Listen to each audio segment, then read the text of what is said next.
Il lago Seminole è un bacino idrico di quasi 50.000 metri cubi a cavallo tra Florida e Georgia, appena a sud del confine con l'Alabama. Costruita negli anni 50, la diga riempie d'acqua una vasta area oltre a generare energia idroelettrica per l'intera regione.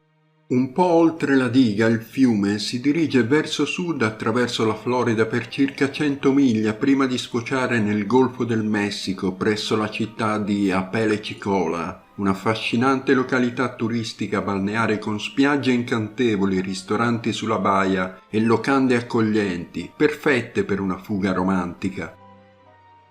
Era molto prima dell'alba quando Mike Williams se ne andò di casa quel sabato 16 dicembre del 2000 con la sua piccola barca da caccia a rimorchio piena di provviste e attrezzatura per la caccia alle anatre. Quel giorno di fine autunno era proprio la vigilia del suo 6° anniversario di matrimonio. Lui e sua moglie Denise erano stati fidanzati sin dal primo anno alla scuola cristiana di Tallahassee, la capitale della Florida. Ora, più di 15 anni dopo, erano gli orgogliosi genitori di una figlia di 1 anno e mezzo di nome Ansley.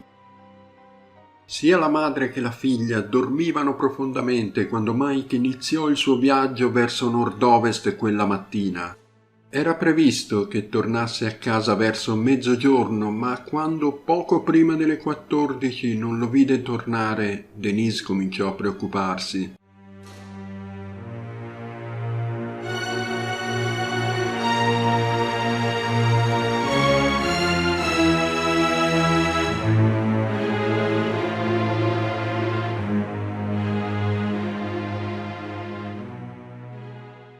Chiamò suo padre Warren Merrill che viveva nelle vicinanze con sua madre e gli spiegò che lei e Mike avevano in programma di partire presto quel pomeriggio per andare a festeggiare l'anniversario a Pelacicola Bay.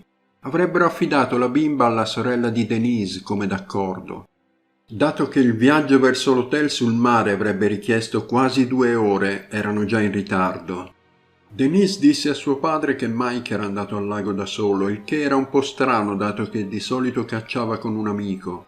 Aggiunse anche che lo aveva chiamato al cellulare più volte inutilmente.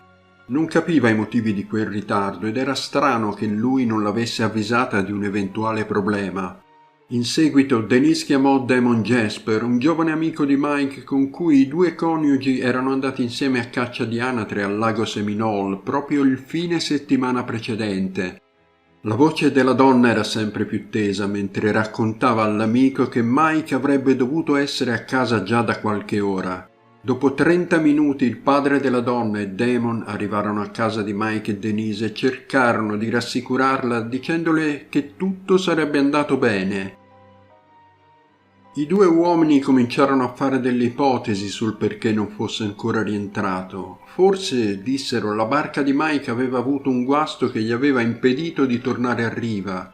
Nel frattempo però si stava facendo buio, decisero così di prendere l'auto e avviarsi verso la zona dove Mike era andato quella mattina. Erano circa le 14:30 quando i due giunsero nella cittadina vicino all'angolo sud-occidentale del lago. Warren e Jasper percorsero River Road ai margini dell'oasi di caccia e pesca controllando le rampe di cemento dove Jasper e Mike avevano parcheggiato il fine settimana prima. Del furgone di Mike non c'era traccia. Dopo aver cercato per oltre un'ora, alla fine trovarono la Ford Bronco verde e marrone del 1994. Era nascosta in una zona erbosa nei pressi di una rampa sterrata appena fuori strada.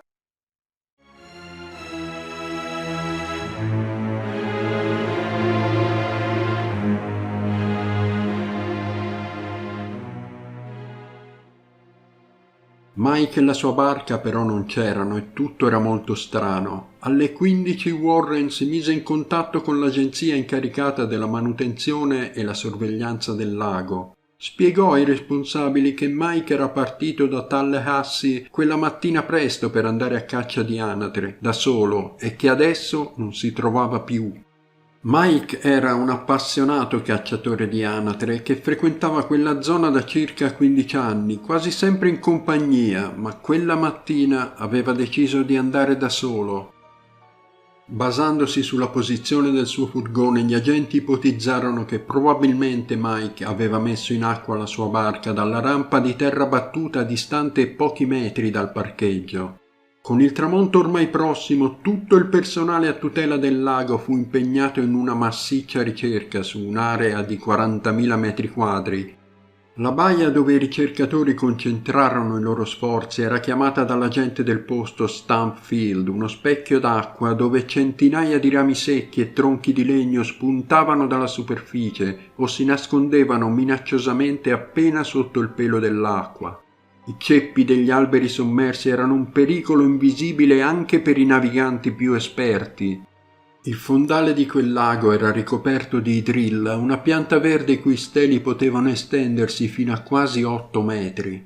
L'idrilla aveva formato una coltre spessa appena sotto la superficie che in certi punti si estendeva fino al fondale. Quelle piante erano in grado di intrappolare oggetti viventi e inanimati e la loro lunghezza rendeva il nuoto in quell'area praticamente impossibile. C'erano anche gigantesche ninfee verdi che ricoprivano la superficie dell'acqua verso la costa. Quella vegetazione lussureggiante attirava un'ampia varietà di pesci e volatili, ma durante l'estate e l'autunno il fondo del lago e le rive di Stump Field erano frequentati anche da altri ospiti, gli alligatori.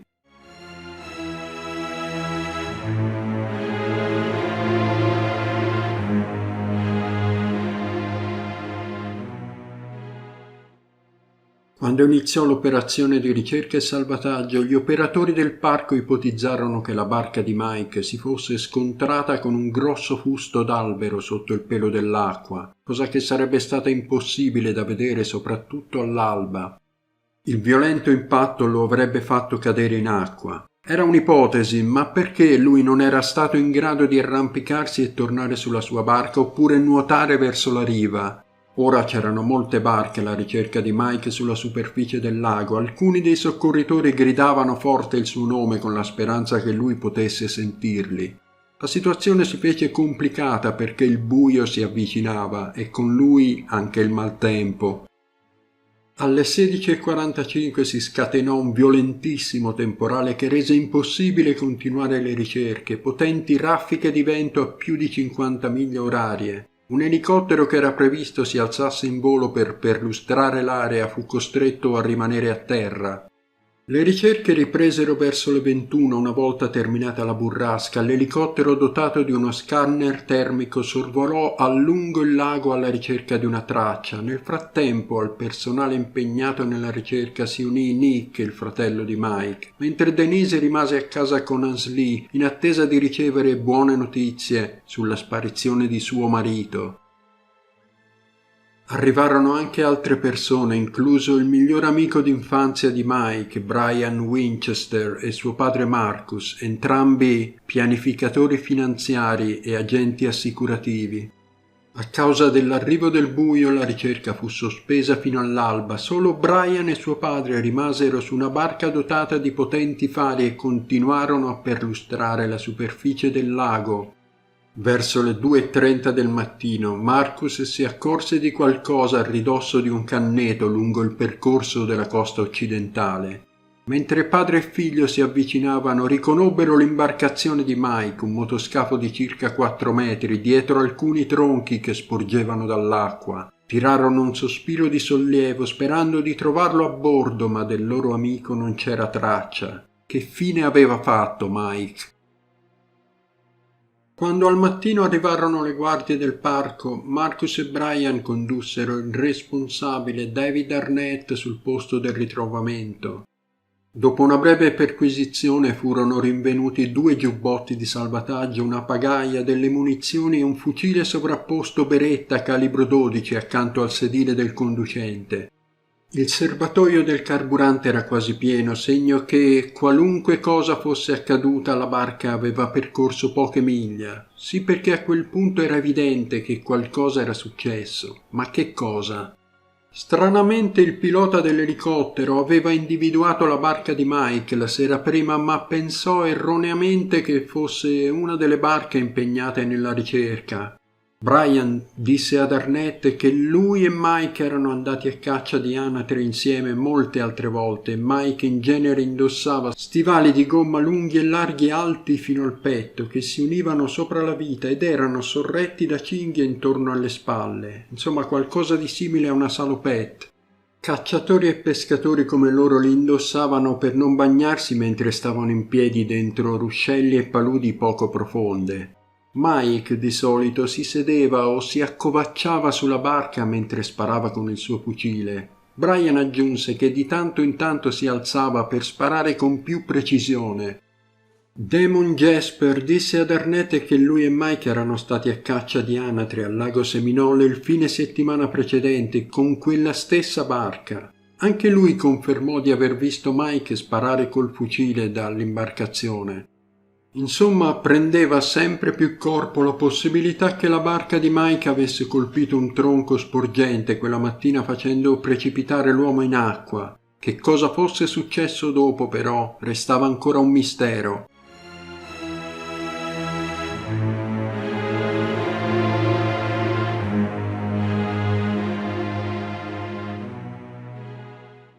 La ricerca fu resa notevolmente più difficile dalle temperature gelide, almeno per gli standard della Florida. Faceva così freddo che i responsabili del parco in alcuni tratti dovettero rompere il ghiaccio nel lago per rendere possibile la navigazione.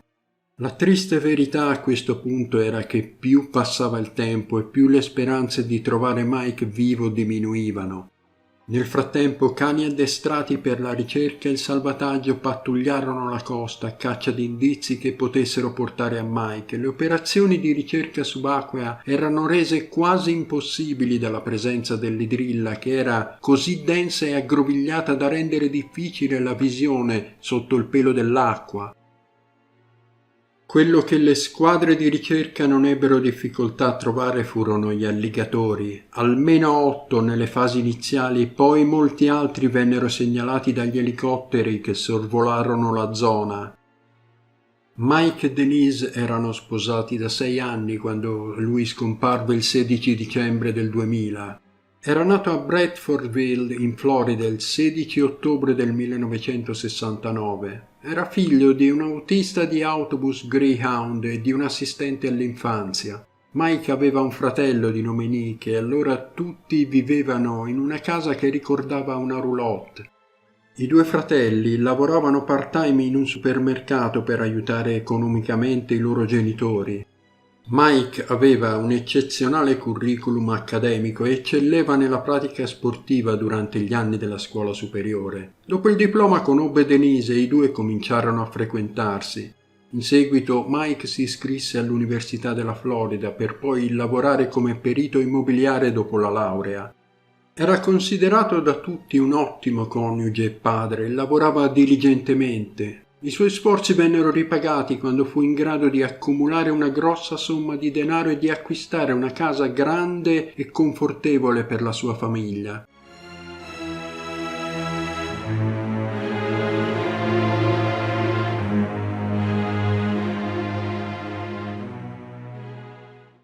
Insomma, tutto sembrava andare nel migliore dei modi per Mike e Denise, fino a quel maledetto sabato di dicembre del 2000. Il tempo passava e di Mike non c'era traccia. Gli investigatori cominciarono a mettere in dubbio la teoria della caduta in acqua. In precedenza c'erano state circa 80 morti per annegamento nel lago Seminole e alla fine il corpo di ogni persona scomparsa era stato trovato dopo che il cadavere era riemerso. In base alle ricerche che ho fatto per questo caso, i cadaveri nell'acqua di solito tendono ad affondare nella fase iniziale post-mortem, ma in seguito tornano a galla poiché il processo di decomposizione dei tessuti aumenta la produzione di gas.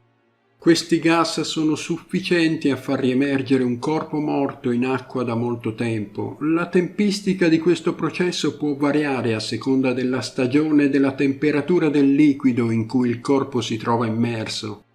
Con Mike tutto questo non era successo, cominciava così a farsi strada un'altra tragica possibilità. Sebbene non ci fossero prove concrete di ciò, Mike fu dichiarato morto 6 mesi dopo la sua scomparsa.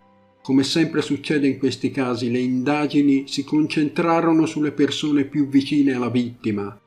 Il caso fu sostanzialmente archiviato come cold case fino al 2004, quando, su insistenza della madre di Mike, fu riaperto. L'ipotesi che l'uomo fosse stato vittima di un attacco degli alligatori fu definitivamente scartata, in quanto nella stagione invernale i rettili evitano di cacciare a causa della temperatura bassa.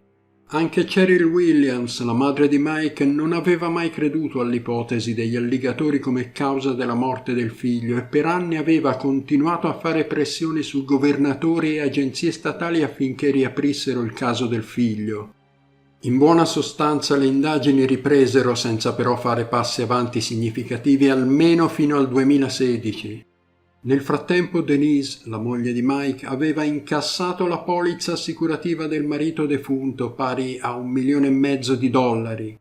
Non solo, in seguito aveva sposato il miglior amico di suo marito, Brian Winchester, sì, proprio quello che stipulava polizze sulla vita. Insomma, le tessere del puzzle a questo punto stavano andando al loro posto. Denise e Brian erano entrambi coinvolti nella sua scomparsa. I due avevano una relazione dal 1997 e Denise non voleva divorziare da Mike per evitare di dover condividere la custodia della figlia. Lei, come ho già detto, aveva stipulato una polizza di assicurazione sulla vita pochi giorni prima che lui scomparisse. E indovinate un po' chi le aveva fornito assistenza per l'attivazione di quella polizza? Sì, amici, proprio Brian, il carissimo amico di suo marito.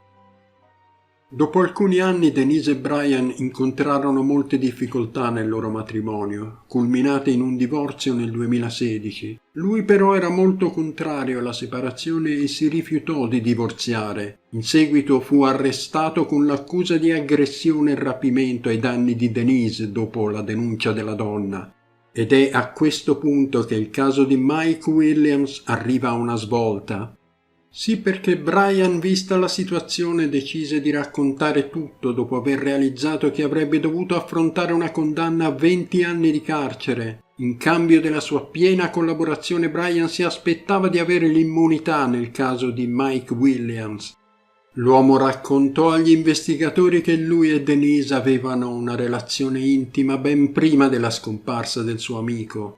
Lei, come ho detto, aveva rifiutato di divorziare dal marito perché era contraria alla condivisione della custodia del bambino. Così nella sua mente si era insinuata giorno dopo giorno l'idea di risolvere quella situazione in modo definitivo, eliminando suo marito. Denise, in buona sostanza, aveva convinto Brian ad assassinare Mike. Il giorno della scomparsa in realtà i due andarono a caccia insieme e al momento opportuno Brian spinse il suo più caro amico nelle freddissime acque del lago Seminole e poi gli sparò in testa. Fece a pezzi il cadavere e lo seppellì in luoghi diversi. Dopo quella drammatica confessione le autorità andarono sul posto e recuperarono i resti del povero Mike. Nel 2019 Denise, 49 anni, è stata dichiarata colpevole di aver pianificato l'omicidio e condannata all'ergastolo. Brian avrebbe dovuto scontare 20 anni di carcere per aver rapito la donna. Nel gennaio 2020 la donna ha impugnato la sua condanna. Il suo avvocato ha sostenuto davanti alla Corte d'Appello del primo distretto della Florida che non c'erano prove che fosse attivamente coinvolta nell'omicidio di Mike Williams. Nel novembre dello stesso anno la condanna per omicidio è stata annullata, ma la cospirazione per commetterlo è stata invece confermata, inclusi i 30 anni di carcere previsti per quel reato. Denise Williams è attualmente detenuta al Florida Women's Reception Center a Ocala, in Florida. La madre di Mike, Cheryl Williams, finalmente ha avuto giustizia dopo quasi 2 decenni. In cuor suo sentiva che la sua battaglia prima o poi avrebbe portato al risultato sperato, l'arresto degli assassini di suo figlio.